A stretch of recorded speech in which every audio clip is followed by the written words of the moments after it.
Was built with a coal furnace. We still have the coal chute. And as many of you are aware, you had a light on every ceiling, and you turn on the light, and that was it for the most part. And now I get heat and air conditioning, both from a heat pump. I have solar panels with a backup battery, so if the lines go down, I still have some power. And the lights are dimmable LEDs. We keep making things better and better. Likewise with our cars. The car that they had here in 1940 probably got 10 miles a gallon, maybe less. Of course, no air conditioning, no safety features. We're driving a Prius now, 50 miles per gallon typically. Lots of features, but my next car will be electric. And some of you may have electric cars. No oil changes, no tune-ups, no gas station visits, half the maintenance cost, can be powered with clean energy. More of a pain if you're trying to drive across country, of course. But for local travel, it's a no-brainer. And indeed, I was in Avondale yesterday and I saw somebody in a golf cart. What's a golf cart? It's a short distance all-electric vehicle, cheap on the maintenance. So that's worth considering.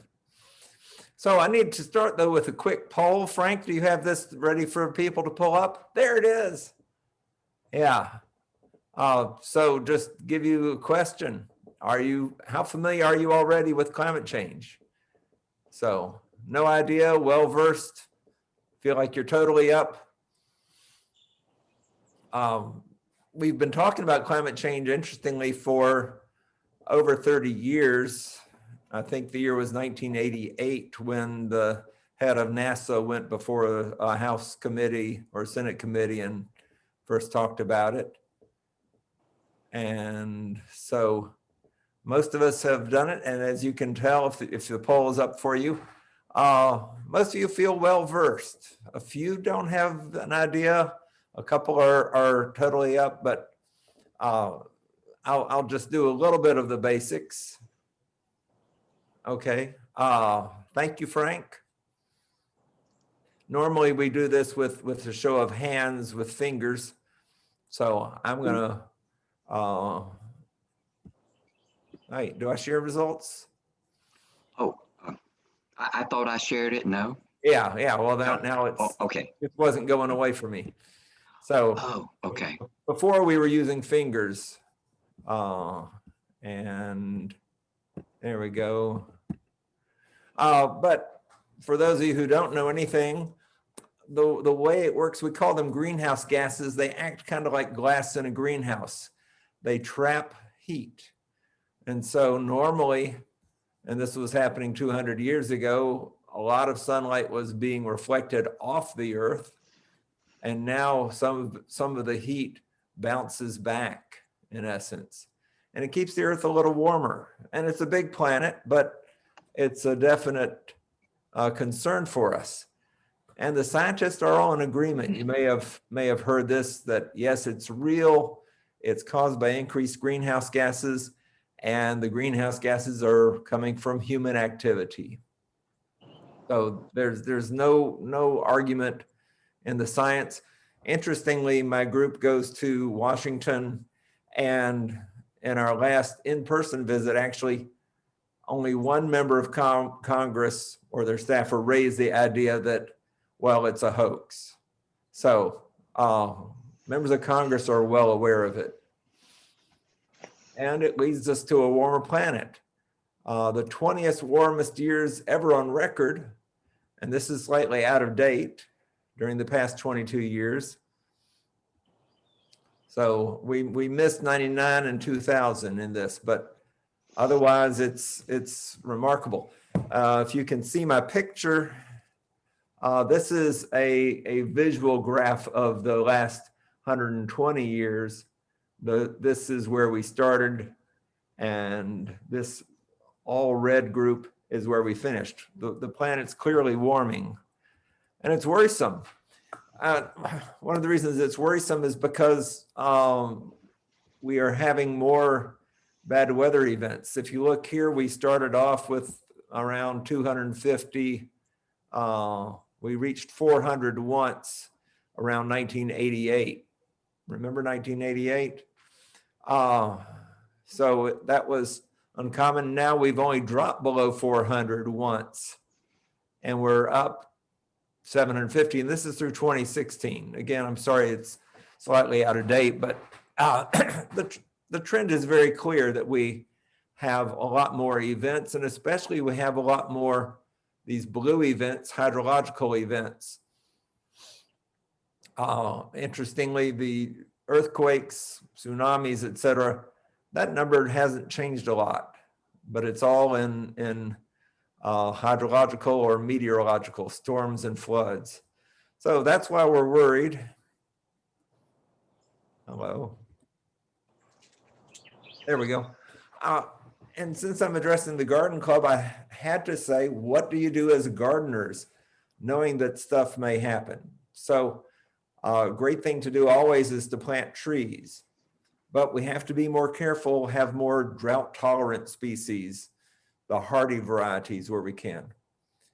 Capture rainwater for use, because we will sometime in the next few years certainly have another drought. And so I have a cistern connects to my roof. So I have a little bit of water. People may have rain barrels, they may do other things. And so consider a vegetable garden if you're not already. One of the things that how many of us get things from Kroger? And what are they saying? Oh, we are fresh, you know, and you go to the local farmer's market. Avondale's is at my parents' basement, I remember.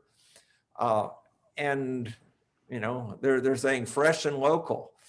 And what's more fresh and local than from your own garden? In a similar way, buy electric garden tools. We don't need fossil fuels. The electric things work better. And consider getting a master gardener status, which lets you teach other people. So those are ideas for you. And again, a poll. Frank, you have this up as a poll too? Yes. Give me a second. Let me see. Yeah. I'll try to give you more notice before the next one. So, what describes you best related to the subject of climate change? One, I haven't heard much of it. I don't think it's much of a problem. Two, I think it is real and important, but I'm not doing a lot about it. Three, I've taken some steps through my personal choices, not much more. Or four, I actively address the subject and I work towards a national policy that would lower greenhouse gases. So let me say if there's anything else I should say to stall for time. But y'all are doing great. I've got 21 or 22 people up, and it's clear vast majority of you have taken some steps, and a few are on actively address it, or I'm not doing much yet, and that's fine. We're all about what's, you know what I mean. So I'm going to stop sharing the poll and click the results. Sorry, click through my thing. So we have an idea. A big issue is, you know, we've been talking about it for a long time. How much longer do we have before something things? And the International Panel on Climate Change reports we have until 2030 to start, not to start, but to actually cut global emissions by 50%. And the challenge with that is when we are doing this sort of work, it's like we're braking a big truck. You can't suddenly slam on the brakes and 2029 and say, yes, that'll do it. No, we need to start our braking now. One other thing that I'll mention though, our researchers at Tech and UGA and Emory have looked at Georgia specifically and came up with 20 solutions. A great one is planting trees, can remove a lot. Reduced food waste is potentially huge because we don't think about our food, but every bite you take, somebody had to plant it, to water it, add whatever other things, fertilizers, pesticides, grow it, harvest it, ship it to market. That's embodied energy. And so if we can reduce our food waste, we are actually saving energy. A vegetable-rich diet also can pay off. Rooftop solar is a great thing and one of their top things for Georgia. And as I was in Avondale yesterday, I took a couple of pictures of houses I passed by. One I knew. This is Kathy Cavarello's house on the top, and one I didn't know, but which is a great example. Back when I was in college, a year or two ago, solar was so expensive, you really had to have ideal surfaces. You needed a clear sky, face due south, etc. And what the house on the bottom shows you is that's no longer the rule. They have panels facing two directions, meaning they may not get as much energy as they could from one in the direct south, but it still pays off. And that's one of Georgia Tech's big finding is rooftop solar not only is good for climate change, but it also will pay for itself, which is just amazing. We can do this and make money too, as it were. Frank, you don't have this one. I don't, yes. Yeah, so if you can, put it in the chat. Right. How much of this is new versus how much of it have you heard before? You lose anonymity in the chat, but I won't look. Frank, if you can look at some of the chat answers and just say new or old or such for me. Okay, wait a minute. I've heard most before, new. So a mixture. Not new, heard most, old, mostly new.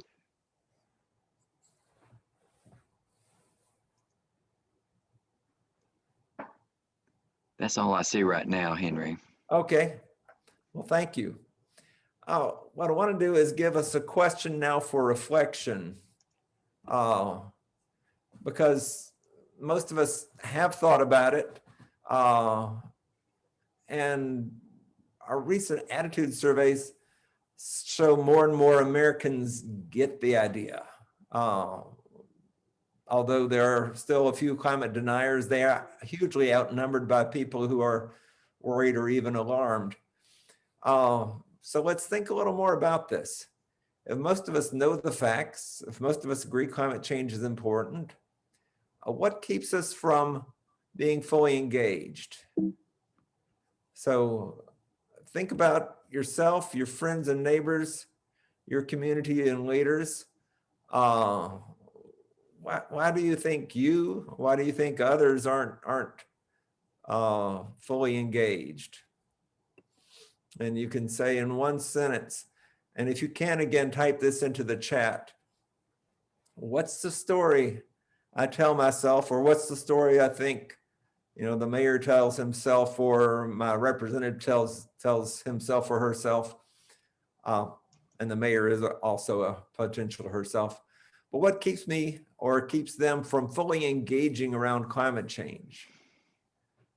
And so see if you can express a core idea in one sentence. So this example, the story I tell myself is, well, I don't know enough, or I'm too busy. That's always a good one. Henry, do you want me to read them out? Yeah. More info on specific actions I can take. That's a good one. What sort, any more, Frank?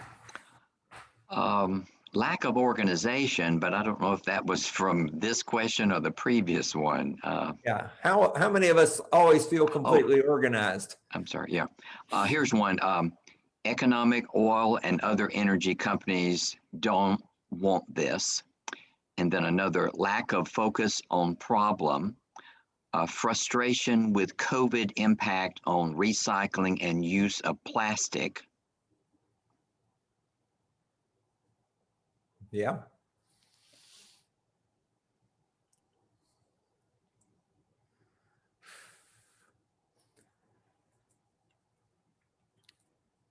Any more? I don't see any more right now. Okay, well, I'm going to go forward then. What we notice in terms of patterns when people have these questions, there's often four sorts of things. Well, wait, first off, I have to say individual action won't work.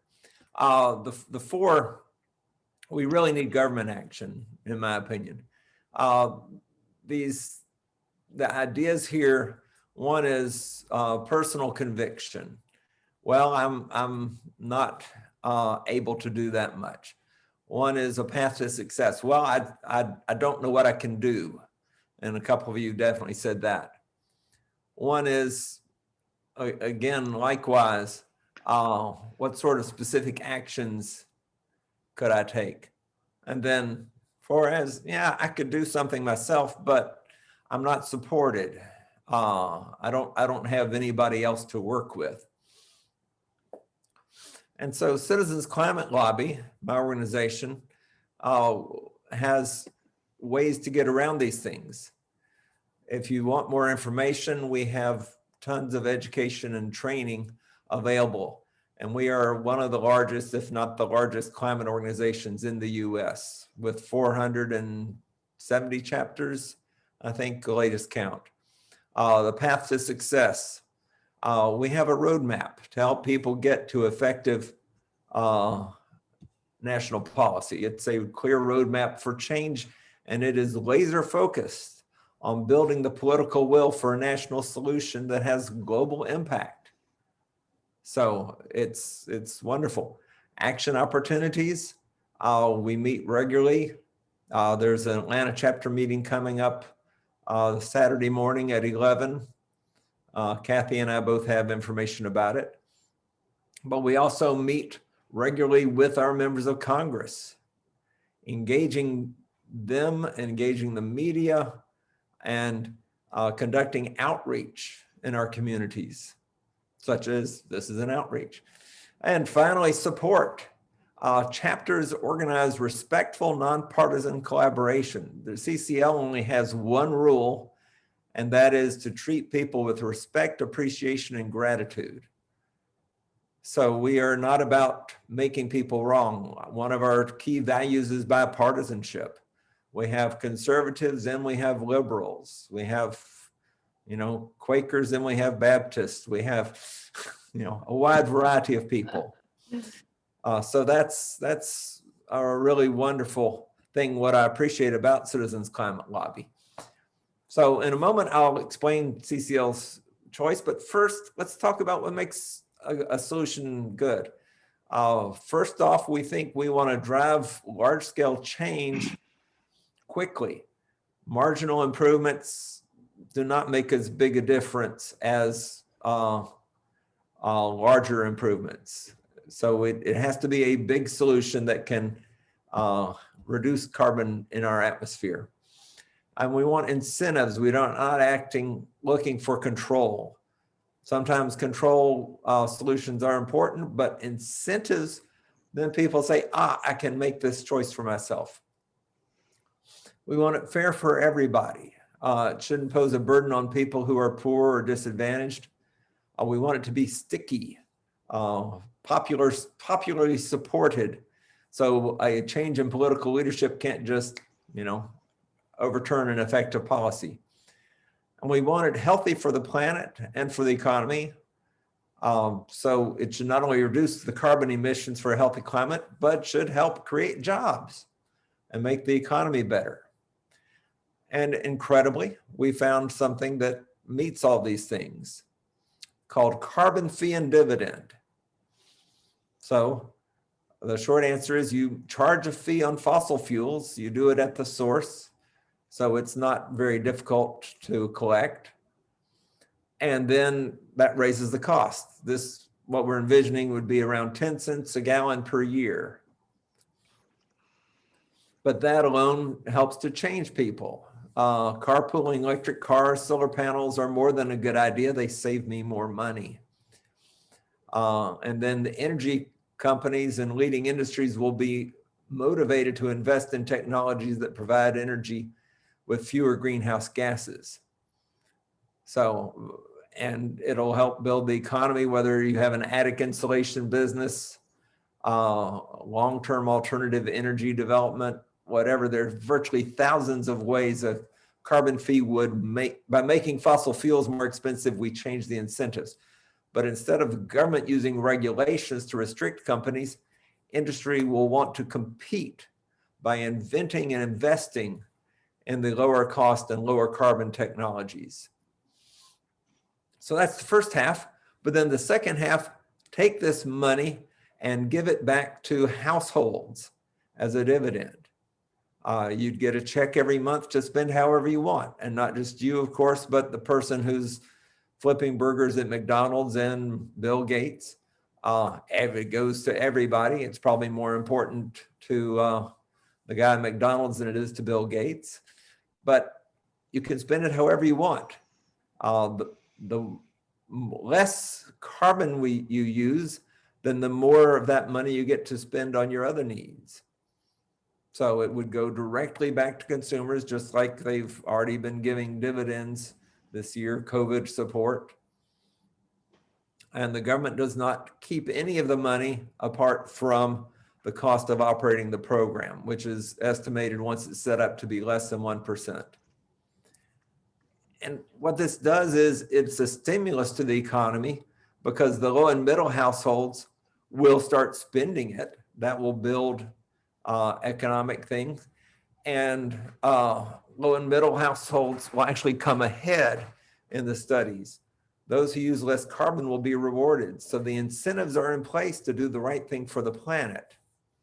It's simple, it's elegant. We first had it as a 2-page bill for Congress.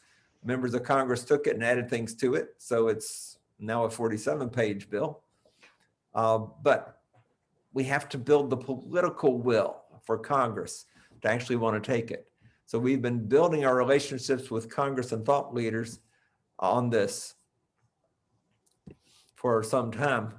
The Energy Innovation and Carbon Dividend Act is now dead because it's in the last Congress, but we had 85 co-sponsors, including, you'll notice, 3 from Georgia, Hank Johnson, who's my representative and probably yours, as well as Lucy McBath from the 6th and Sanford Bishop from the 2nd.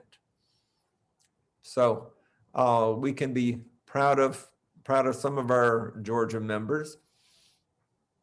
And here's again how it works. Charge the fee on fossil fuels at the source, return the money to everybody as a dividend. And what's great is there's a carbon border adjustment. So imported goods are subject to the same carbon fee at the border. And if you're exporting goods, you get that money back. And these would actually balance out. But it means China can't dump cheap product on us without paying the same carbon fee. And American companies get to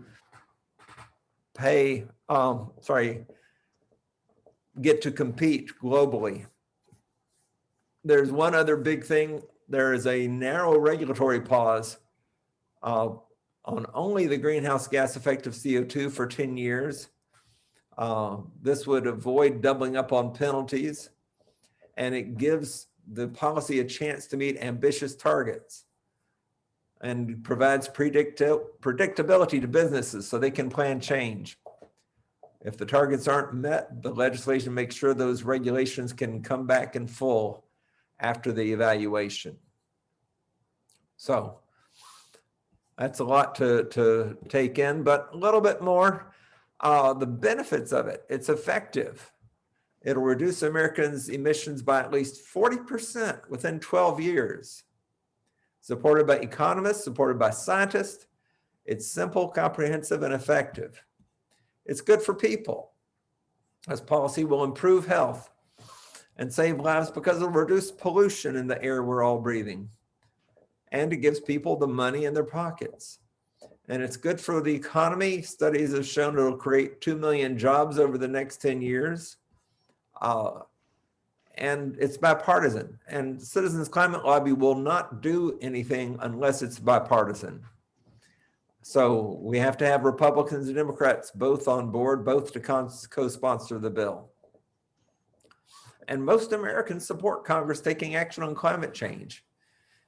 We think climate change is too urgent a problem to get caught up in partisan politics.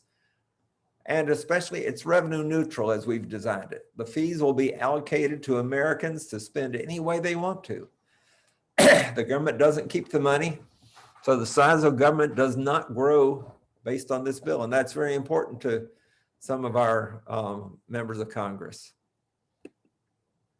So a little bit more, again, reducing America's emissions by at least 40% in 12 years from the studies, supported by the economists and scientists. Families would get paid for a family of four, a dividend of $3,456. Kids would get a half share, adults a full share. So, and in a sense, it's a voluntary tax. If you don't like paying this extra cost on your gas bill or your power bill, guess what? You can insulate your house. You can get more efficient equipment. You can get an electric car and charge it off solar panels. So it's a voluntary tax in that sense, which I think is important. Right now, the estimates are we're losing over 100,000 lives a year in this country due to air pollution. Some of you may have COPD, know people who do, asthma, all sorts of diseases. And the estimate is we'd save 295,000 lives through 2030 because of better air quality. And creating jobs, I mentioned, right now we're actually paying, excuse me, the environmental and health harms of fossil fuels. But we can create jobs, and it's bipartisan. We insist on it being bipartisan. It's hard to picture that those hearts happening on many other bills.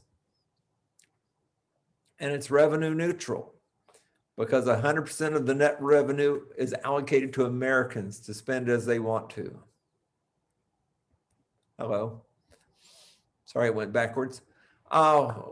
We have statements of support from a number of people.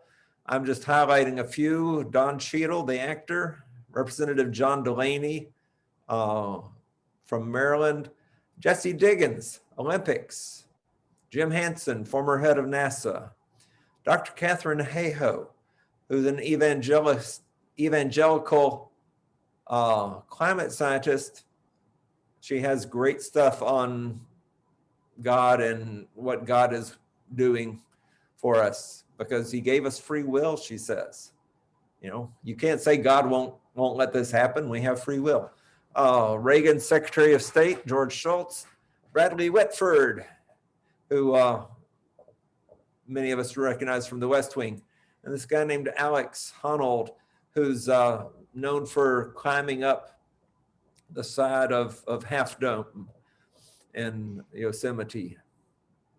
So a lot of people are on board. So again, let's take a quick poll. Let's do this one through the chat. And you can just type in a number. Frank, if you'll let me know what's showing up, anywhere from 1, yes, I'm on board, to 3, I want more information, 4, I'm not quite trusting, or for number 5, put anything else in that you want to, because you have lots of opinions, I'm sure. Oh, okay. I see a 1 and a 2 and a 1. Oh, wait a minute, wait a minute. They say 1, 1, 2, 1. So about 1 and 2 are pretty even. So, yeah. So no fives yet? No, I don't see it. Okay, thank y'all so much. And I'm going to go ahead. Well, Frank, any more showing up? Just see a 1 pop in. Let's see. Yeah, a bunch of 1s. Yeah. Yeah. Bunch of 1s. And I wish we could be in the same room and be raising our hands and so on, but we're not. But it's good to know. So we collectively understand this. What are we doing? How ready are we to respond? What are we going to do? And the answer is building political will, because our politicians don't create political will for the most part. They are trying to follow what people want. And we are trying to make sure that our representatives hear what people want. So you're going to see some of what we do. And think about your own action plan. Many of you have already taken actions. Continue to act locally. And I appreciate all you've done to think about ways to act individually. But one of the great things that has not been happening is people haven't been talking a lot about climate change. And this is not utterly bizarre. I would say some large companies have encouraged a lack of discussion about it, but think about talking about it. Talk to your neighbors, talk to your friends, put it on your, if you do Facebook or social media, let them know. And right now there's almost a spiral of silence. So we need to help each other do that, and then work nationally as well. And so to get more information, Citizens Climate Lobby does an information session every week. It's just by phone, though you might be able to Zoom in now. I don't know. I've not checked lately. But there's a website for that. And you can get more information about the Energy Innovation Act. We do not know when it will be introduced in the new Congress. So I wish I could tell you something there, but there will be information on the Energy Innovation Act, and we do expect it to be reintroduced sometime. Again, you can join a local chapter, and when I'm through, I'm going to put in information into the chat on how to reach your local chapter. The Atlanta chapter used to meet on Howard Avenue in Decatur. It was really almost a Decatur chapter, but we have 15 chapters around the state now. And nationally in 2019, we had almost 44,700 outreach events showing up at farmers market, at film screenings, climate meetups. We got endorsements, 1,500 endorsements for this bill from different people, including the DeKalb County Commission, as well as the City of Pine Lake Commission. So, and I know Kathy spent a little time talking to the mayor, but a statement by the Avondale City Commission could be valuable and would make Hank Johnson feel good about his decision to support it, and give us more chances to talk to other organizations. You know, we all and think about those other organizations where we belong to: churches, businesses, other groups. You know, here I am, I'm coming home from Avondale on College, and I look to my right and there are all these flat roofed buildings there. And I'm thinking, boy, they could use solar panels on most of those and they'd be effective. The south side is College, they're not blocked by trees. CCL has gotten over 4,000 letters to the editor and newspaper op-eds in 2019. And some of you younger people may say, well, who reads the newspaper? And the answer is old people like your members of Congress, quite frankly.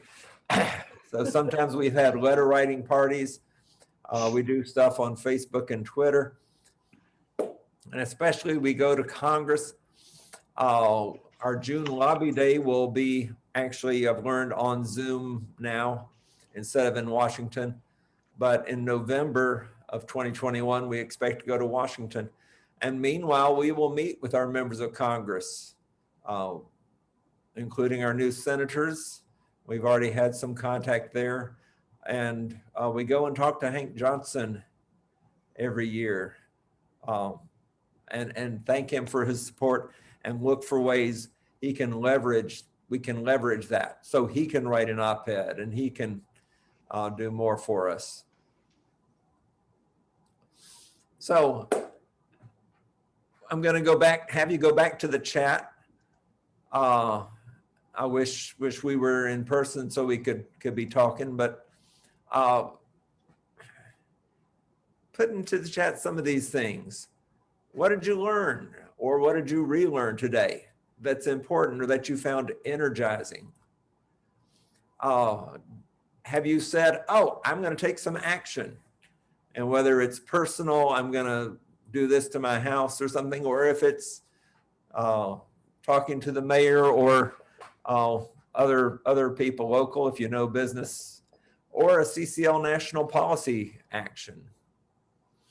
And then the third thing I'd love to have in the chat is, what questions do you have? Because I'm sure there are some questions. So, in fact, I'm going to stop sharing just so I can see y'all again. And I don't see anything in the chat yet, but Frank, I'll let you monitor that so I can focus on the people. Yeah, nothing yet. Yeah, well, I will get ready and put into the chat for everybody. One more thing I didn't mention, I should have. One of the great things that we have done at CCL is start a national calling campaign monthly. So everybody calls from their own locations to their own senators. There's an electronic tool, so you just go on CCL's website and it magically happens that they give you the numbers and you make the calls. And what's great about that is that when the staffers for the members of Congress keep hearing from 1 or 3 people every day, oh, climate change is an issue, please address this. Climate change is an issue, please address this. Please consider this bill, etc. Henry, there are a few. Would you like for me to read the things in the chat? Yes, please. Could I see the visual on the 85 co-sponsors is one. What one thing can an individual do you say is most important?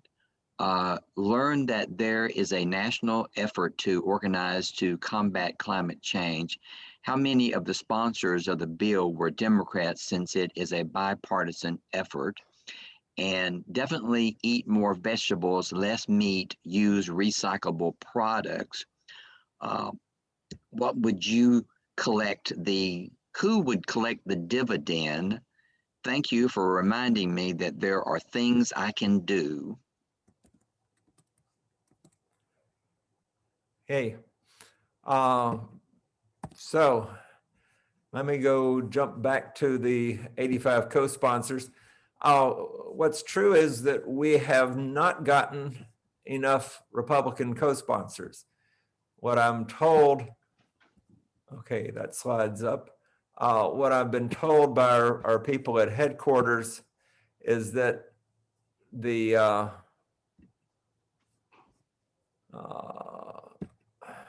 have a number of people who are happy. There we go.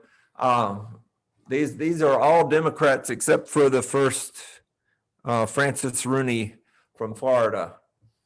The bill was written by 2 Republicans and 3 Democrats, in the House, and then one of them lost his seat, and Frank Rooney is retiring. So we don't know who's going to be the Republican sponsors. We've been very disappointed in not getting Republicans on board.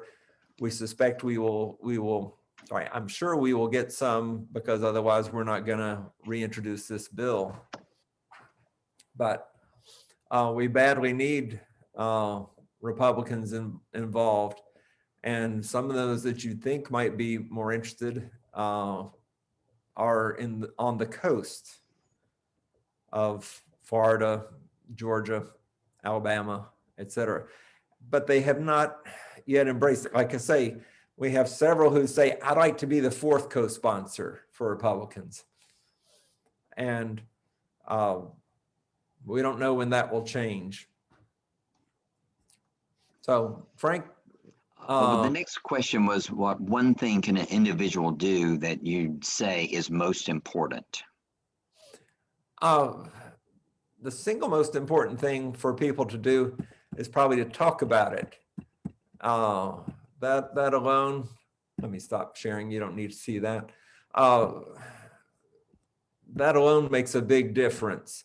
That when we can say, yes, we're doing these things. What Georgia Tech and Emory and such found as solutions, also planting trees, reducing food waste, veggie-rich diet, rooftop solar electricity. Of all those things,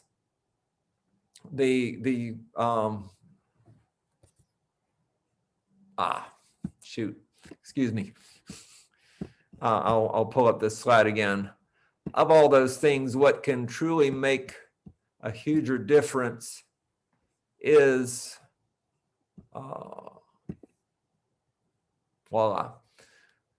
solar panels. And in all of the studies, one of the biggest things otherwise is reducing food waste.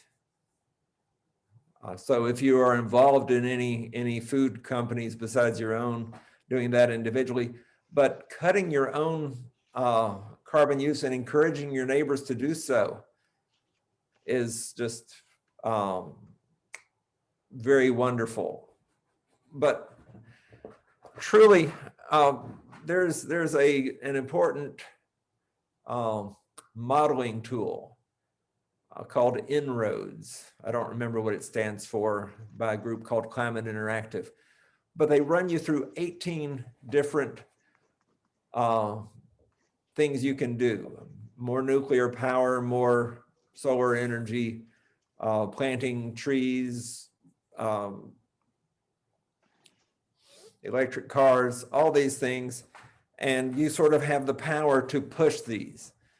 But we can't push them instantly. You know, we can't turn every car into an electric car right now, any more than we can say, oh, let's stop, burning any fossil fuels. No, we know we can't do that. But in the En-ROADS simulation, the single thing that makes the biggest difference is a fee on carbon. And what they modeled was something like CCL's approach, a steadily rising fee of going up 10 cents a gallon a year. And that has the biggest effect, even bigger than you might say, well, let's build 1,000 nuclear power plants.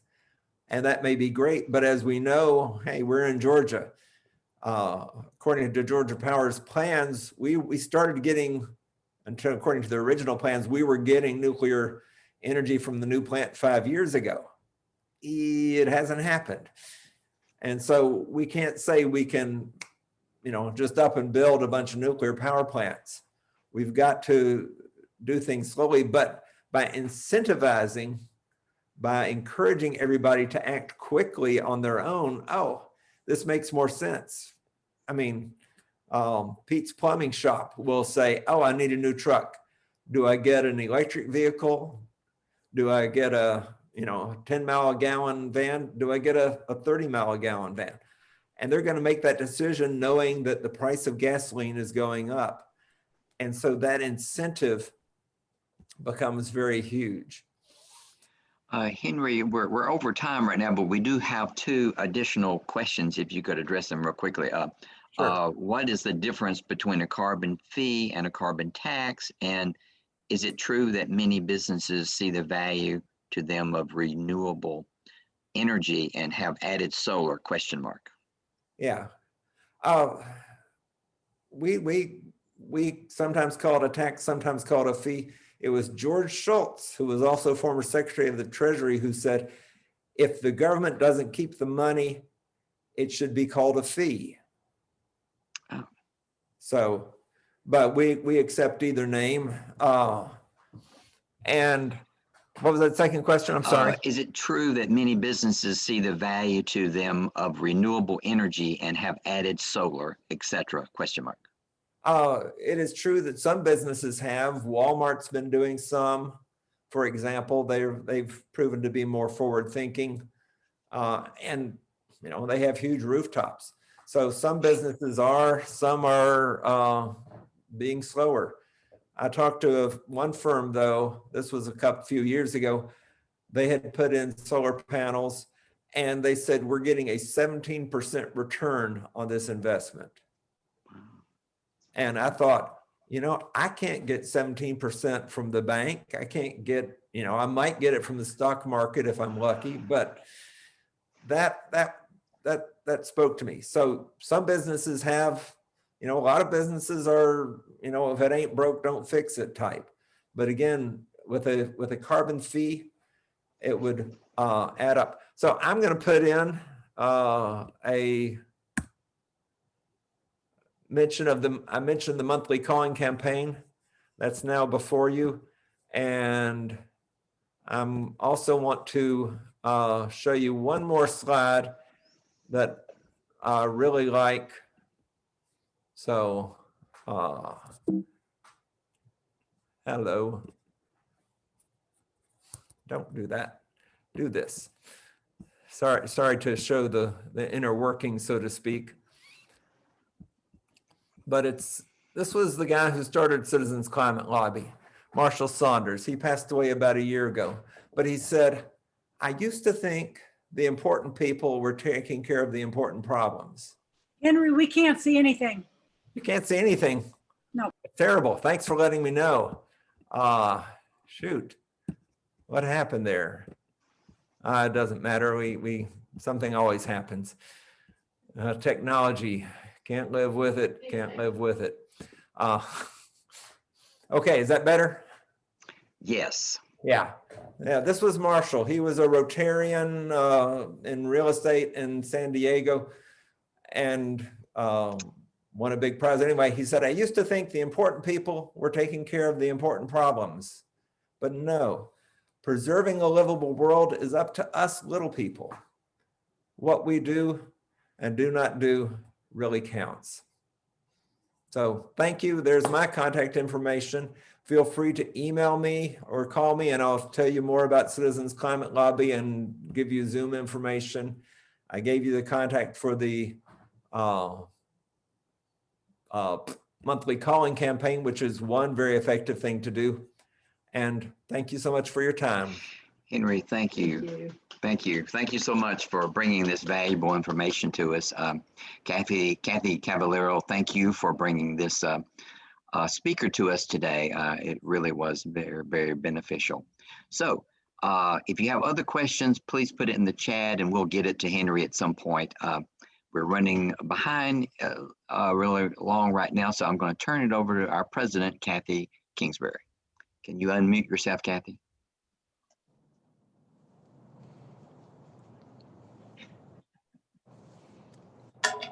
Let me see. Let me see if I can help you. Oh, there we go. Yes. Welcome. I couldn't unmute myself. I'm not technically smart. As I said earlier, welcome. I'm so glad to see y'all, and more have joined us. So if I haven't personally been able to say hello to you, please take this as a personal hi to those who have joined us later on. I hope everyone had a good holiday season, and now we're ready to move on to 2021. which is painful, as I've said before. This morning, our inspiration is going to be brought to us by Barbara Fisher, and I know she's here. Barbara? Yes, hello. Can you hear me? Can you hear Yes. me? Okay. Okay. Yes, the inspiration for today is actually from the book A Return to Love from Marianne Williamson. And it's one of my very, very favorite kind of things, and it is inspiring. So hopefully it will achieve its goal here. And it's called Our Deepest Fear. Our deepest fear is not that we are inadequate. Our deepest fear is that we are powerful beyond measure. It is our light, not our darkness, that most frightens us. We ask ourselves, who am I to be brilliant, gorgeous, talented, fabulous? Actually, who are you not to be? You are a child of God. Your playing small does not serve the world. There is nothing enlightened about shrinking so that other people won't feel insecure around you. We are all meant to shine as children do. We were born to make manifest the glory of God that is within us. It's not just in some of us, it's in everyone. As we let our own light shine, we unconsciously give other people permission to do the same. And we are liberated from our own fear. Our presence automatically liberates others. So that's Well, it. thank you. That was lovely. And true. Thank you, Barbara. I really appreciate it. Okay. The next thing we'll move on to is approval of the November general membership meetings. Those was sent to you, the minutes. Did everybody have an opportunity to look those over? Any questions, concerns? Seeing none, do I have a motion to approve? Oh, Taylor is second. Jean, all those in favor? Aye. Raise your hand. Okay. Parliamentarian, do you think we have them all? Okay. The next thing are committee reports. I sent you written summaries of the reports that I got from the chairman. I ad-libbed some of them from stuff that I'd heard back from folks. We seem to be working pretty well with this system. Is there anybody that has any concerns or questions or suggestions on how to improve it? Unmute yourself if you've got a question or concern. Okay, well, we'll just continue doing this until we can meet in person, and then this may be something that we look to be doing in the future. Who knows? Sue Sneed is not able to be with us today. She had a previous commitment, but she did send out her budget report, or Frank sent it out. Oh, there's someone walking up to my house. Very disconcerting. Oh. Anyway, Sue sent the budget report out. Did everyone get a chance to look at it? And I'm going to excuse myself for 1 second because there's a child and a dog at my door, and I need to see who this is. Yes. Hi there, how are you? Good. Good. I'm babysitting you. You live down the street. We just had our dog just like never seen you guys. So we're gonna go. Okay, well, I'm in the middle of a Zoom meeting that I'm leading, so I need to go. But thanks. Good Lord. I am so sorry. I'm so sorry. Somebody came to tell me that their dog had a little accident in my yard and they didn't have a paper bag, plastic bag. Our new world. Anyway, yeah, that was very sweet of them. Sue sent out the budget. Did y'all look at it and have a chance to review it? We seem to be doing okay financially. We have a fundraiser on the horizon that will help us. But Sue wanted me to remind everybody that our dues are due by our first meeting in March 4th. They can be made out to, they must be made out to Avon Garden Club, $40, and you can mail them to Sue or drop them off at her house. Or she does have a Venmo account and you can pay that to you. I will send that information out in the next day or so. So if you prefer to do that, and then they will go into her Venmo account and then she will make a check out to the garden club, however you prefer. Any questions or comments on that? I can't see everybody, so if you have some, let me know. Okay, good, good. Frank, you want to talk about our future program? Yes, February will bring us the topic of pruning. I looked at our history and we address pruning every couple of years. And as a new gardener, I definitely wanted to have it on this year. So yes, we have Yanni Shen, who is a extension. She works for the DeKalb County Extension Office, and she'll be here remotely sharing with us her knowledge on pruning. Well, good. We're looking forward to that. I know that that's something that you think you know. And then when I get out there to do it, I always go, oh, is this right? Is this right? Did I have any other committees that wanted to do an oral report? Maybe Carolyn, Youth, are you still with us?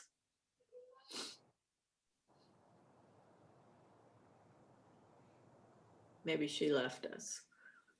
Carolyn? Do you want to say something about your youth committee? Can you unmute her, Frank? I can find her. I'm sorry, technical difficulties. Carolyn had some great news. Carolyn? She's talking like crazy. We can't hear you, Carolyn. Here we go. I'm sorry, I got a phone call right in the middle of trying to do this. Dog poopers and phone calls. Yes, we do have some great news. The joint project for Avondale Estates Garden Club and Avon Garden Club for the Plant America grant was granted. We now have $1,000 coming to work with, in addition to club funds and donations and so forth. Joan and I have been coordinating. We are planning to start seeking specific volunteers, and hopefully each one of you will get a phone call in the not too distant future of things that you might be able to do. And we hope that you will be willing to take one little part and help us with this big project. Plants has been a little slow. The Plants creative landscaping company has been slower than we'd like to respond, but they are opening a new place up in Blue Ridge, and I think that has taken some of their energy away, but they assure us that they are still on board to help with this project. The totems, I think I've already told you, big long cedar poles were donated thanks to Ernie Alquist and the Avondale Art Alliance, and they are going to be moving those to the elementary school and start painting on those hopefully very soon.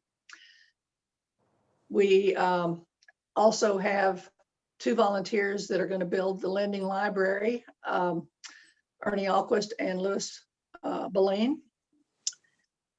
We have some painted rocks, but we need more people to paint those. And Carol Gray has been hitting thrift stores looking for books to put in the little lending library. So if any of you are thrift store shoppers, please start looking for books in good condition that are children's books on gardening, nature, animals, whatever.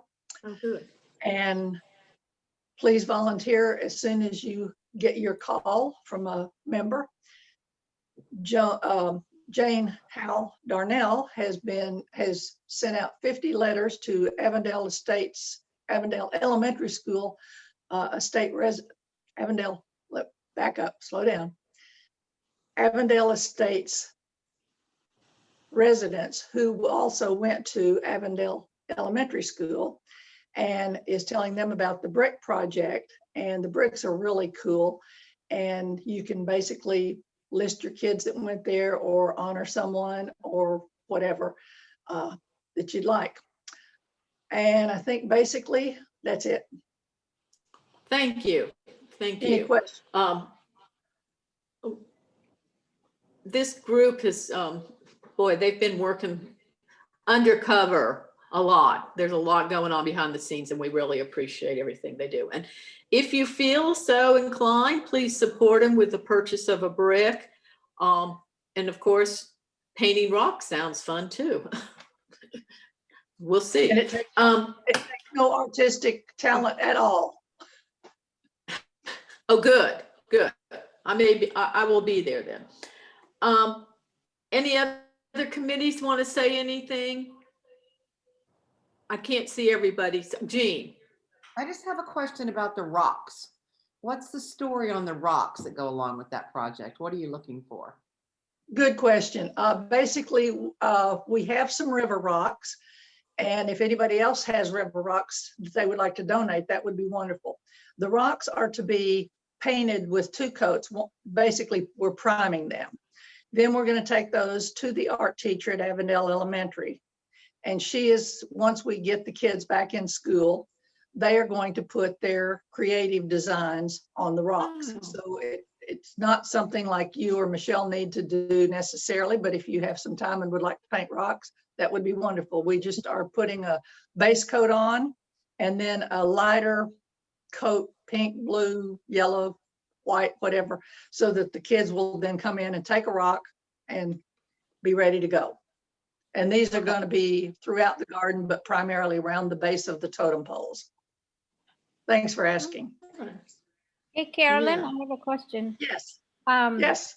I was going to order some books from Amazon, like for the kids to put in the library. Perfect.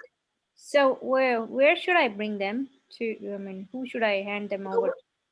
Right now I have a small bag full of books, but I guess I can store those until we actually have the lending library, and we're going to need to keep a constant supply because we know that the kids will sometimes take them and maybe forget to return them. So we want to have a supply to keep adding to that. So yes, if you'd like to order books as opposed to thrift store shopping, you can get them to me. I live at 82 Sutton Place in the condos.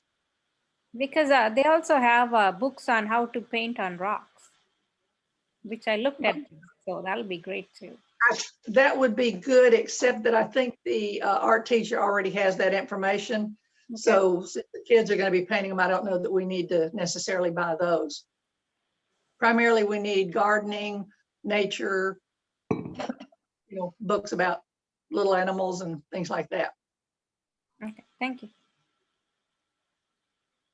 Any other committee reports?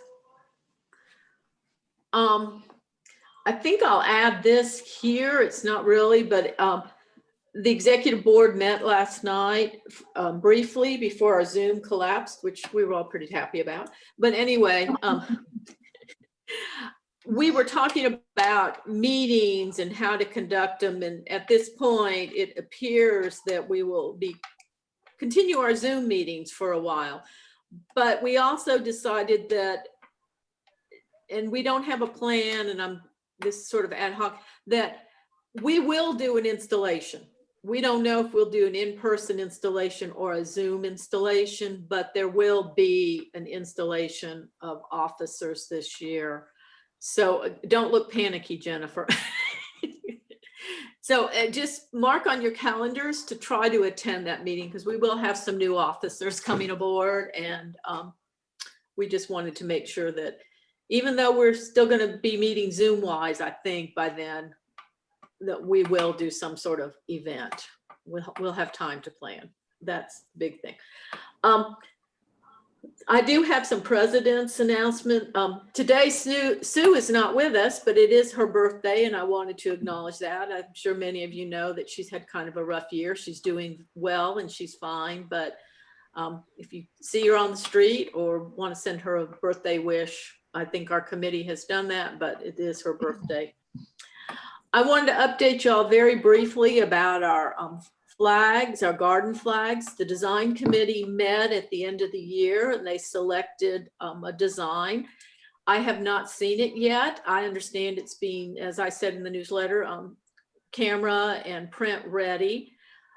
Our next project is going to be getting it out to the public, and that's where we need our membership.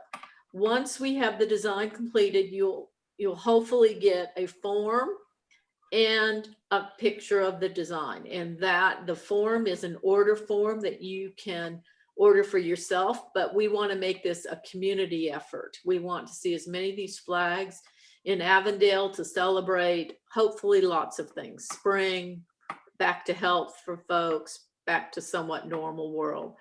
I hear the design is beautiful. So I just want to start getting you geared up for that. Hopefully by the end of this month, the beginning of February, we will have that out there so y'all can start thinking about it. They're not high priced. I'm not even sure of the price point at this point. We haven't made a final decision, but I do want to thank the Art Guild. They were instrumental in getting some of these designs. They worked hard, they recruited, and I can't wait to see it. And as soon as I see it, I will get to share it with y'all. But be putting that on your calendar because this is our only fundraiser this year. I just don't see us trying to do a pancake breakfast or anything else. So that's my thing. Again, I want to reiterate, since Sue's not here, the dues are due and we're going to try to really get them in by March 4th. Just for bookkeeping purposes. We didn't have the income from the pancake breakfast to pay our state dues, so we will have to be taking some of that out of our savings account.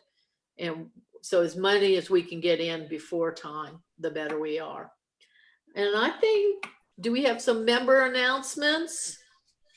I'd like to ask or tell the members something.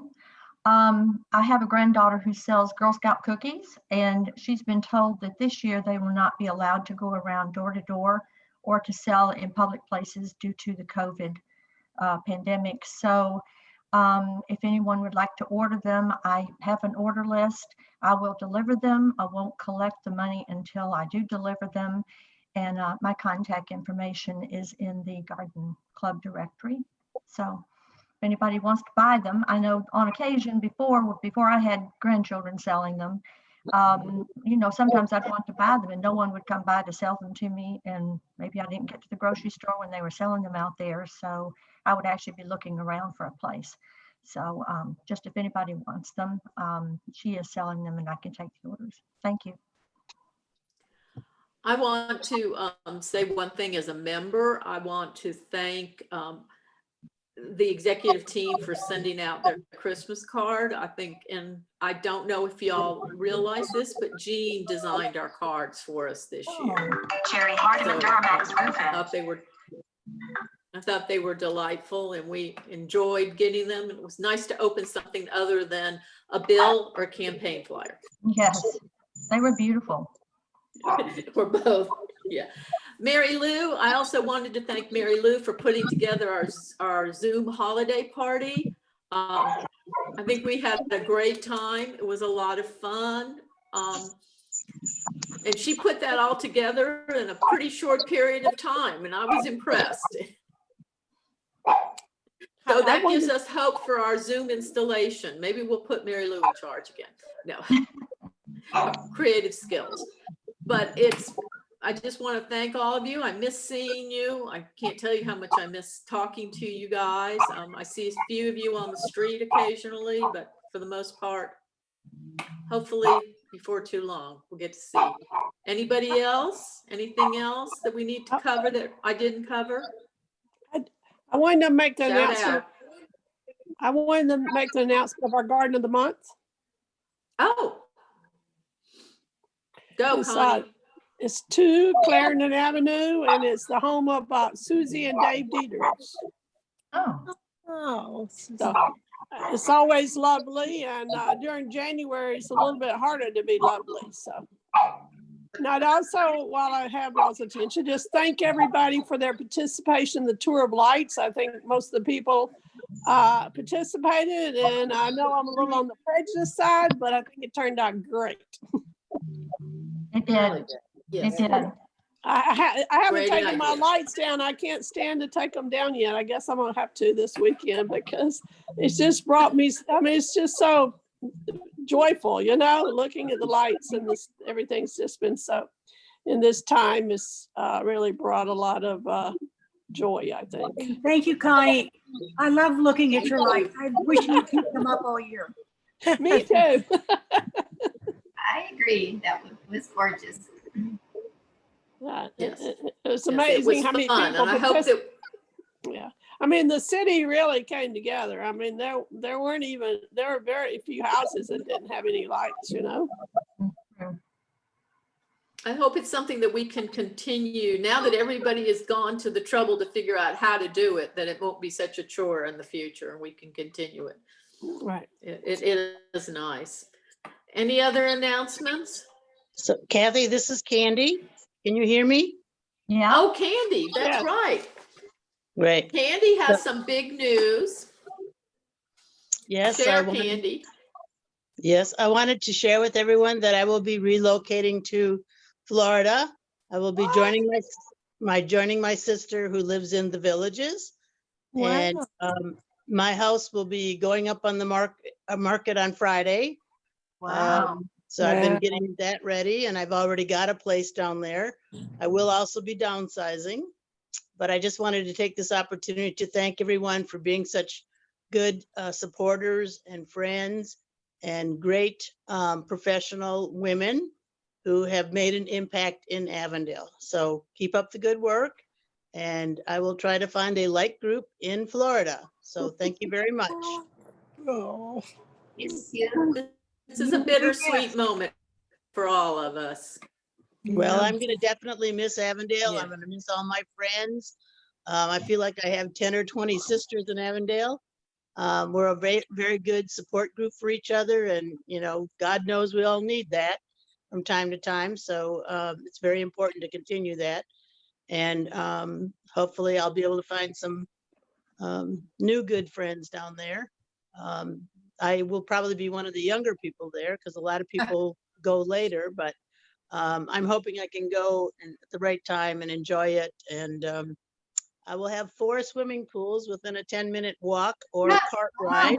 So I can do my outdoor aerobics when it's 70 degrees and sunny and or over. So that's a big motivator, is to be much more active. They have a lot of activities there. If you haven't visited their website, please do. It's great. What city is it?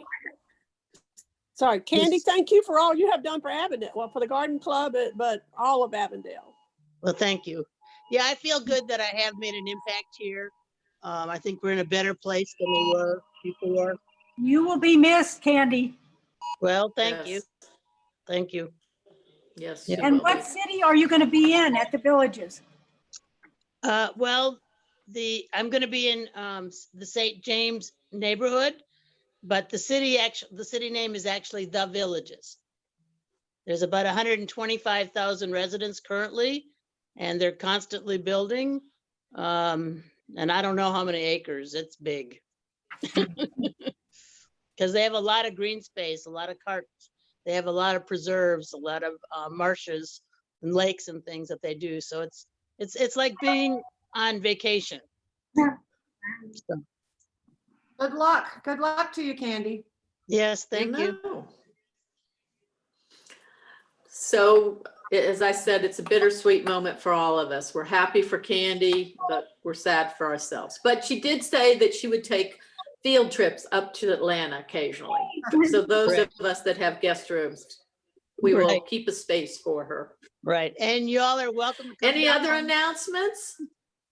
Everybody else doing okay? Anybody know of anybody who's having a hard time right now? I understand Pat Maddox is at home. She seems to be feeling a little bit better, but keep her in your thoughts. She's had a rough couple of months. Yes. Anybody else, Jean, that I'm forgotten? I can't think of anybody else today. I think that mostly Pat.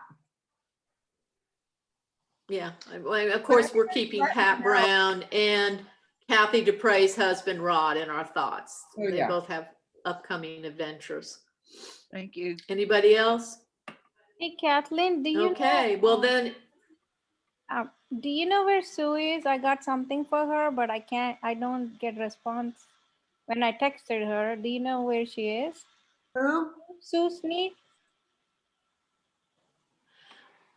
she's in town. She just had she had some sort of training session today.